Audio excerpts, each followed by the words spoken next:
God had just said, listen to me. Listen to me. God had just said, listen to me. God had just said, I want you to take your son and sacrifice him. Now, God didn't show any sign. God didn't say anything about anything. But all of a sudden, Abraham says, we're going to go sacrifice and we're going to come back. Abraham believed that God was going to raise his son from the dead. Did he have a sign that said that? No. He simply believed it by faith. Now look at John chapter 6. Look at John chapter 6.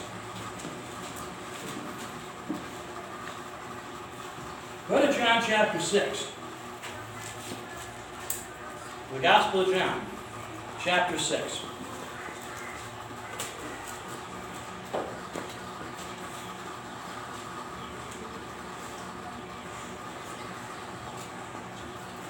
Look at verse 30. One verse, verse 30. Listen to the attitude that these people had toward Jesus. This is what they say. They say, what sign then are you going to do that we may see and believe you? They ask, what are you going to perform? They said to Jesus, hey, we'll believe you show us a sign. Show us something. We'll believe. Now, a lot of people like that. They got to see before they believe. They got to see a sign. But we're not people that look for signs. The Bible says we walk by faith and not by sight. 2 Corinthians 5:7. In the book of Judges, chapter 6, verses 36 to 40. You write this down.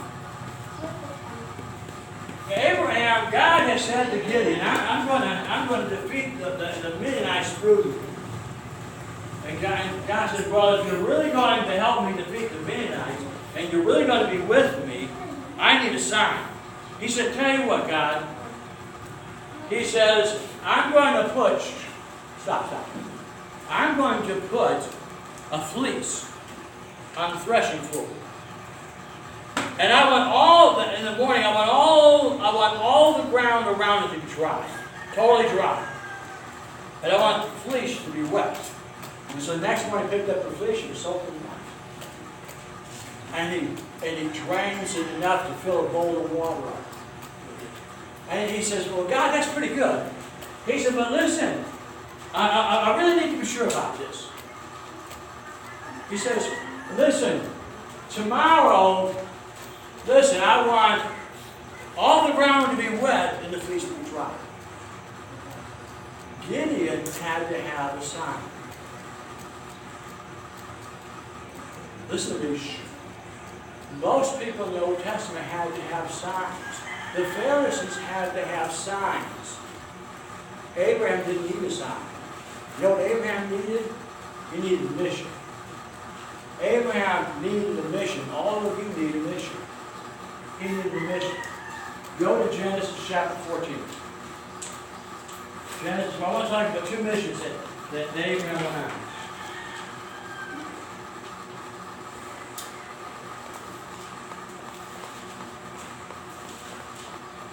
Genesis chapter 14.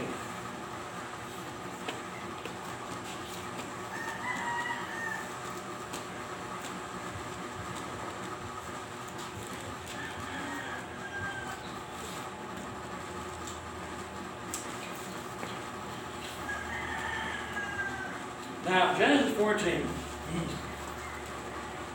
the story is told about Lot has been captured and taken prisoner. And one man comes back, one survivor comes back and tells Abraham what happens. Now look at verse 14. When Abram heard that his relative had been taken captive, he assembled his 318 trained men born in his household.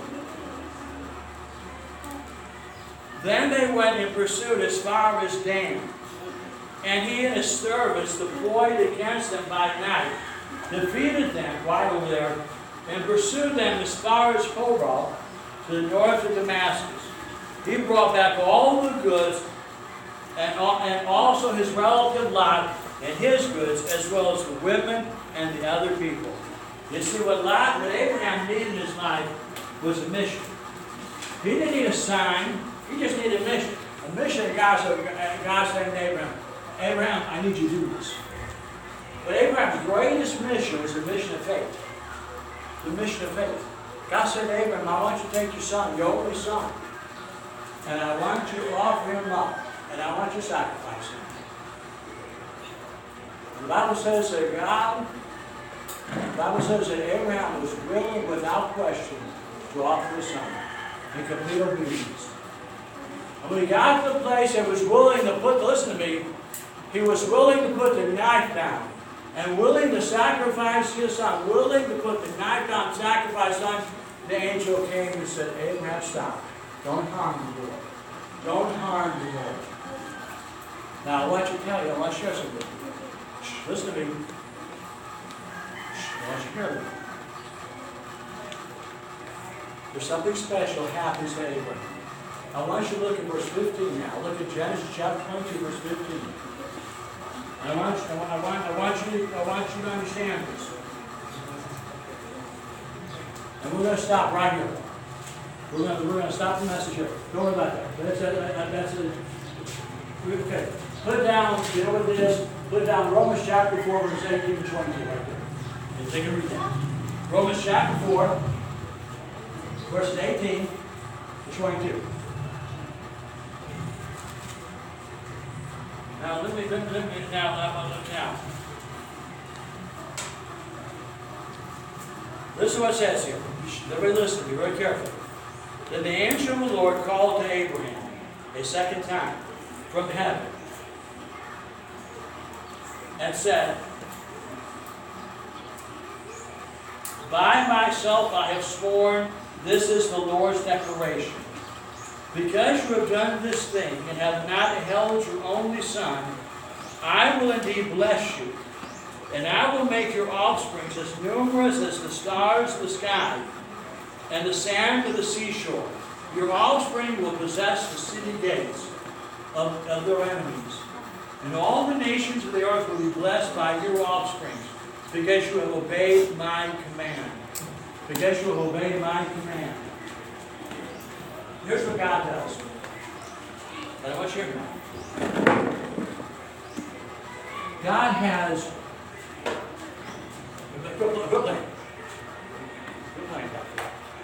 God has, look at me, a desire that He has for you. He has a will that He has for you. He has a plan that He has for you. And He has something for you. But He doesn't tell you what it is yet. And the reason He doesn't tell you what it is because He wants to give you a test to see if you will obey Him. Look at me. He said to the children of Israel, listen to me, listen. He wanted to bless them. And the reason He brought them through the wilderness wasn't to be mean to them, wasn't to be cruel to them, but to see that if they were without everything, they would still love Him. Sometimes God takes everything away from us to see if we will still love Him and still serve Him. He will leave us dry and empty to see if we will still love Him.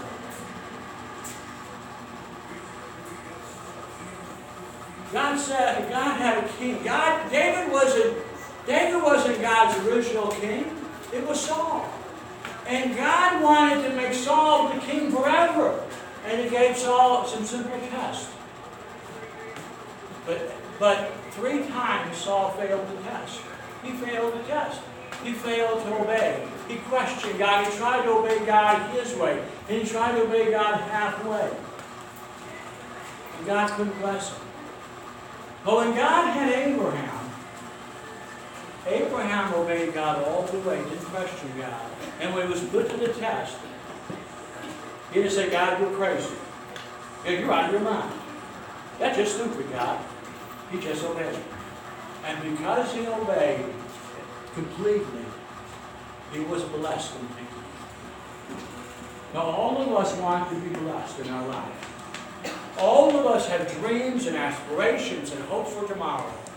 Because if you don't, there's something wrong with you. But you have to walk in obedience. And you have to trust God. Not halfway, not halfway or part of the way, but all the way. And because Abraham trusted him, he was tremendously blessed. And if we as a people want God to bless us, we have to trust him. Amen? Amen.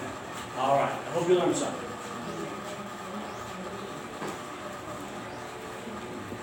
All right, we're going to receive our offering. I know, listen. I know some of y'all have like a couple thousand pesos you want to donate.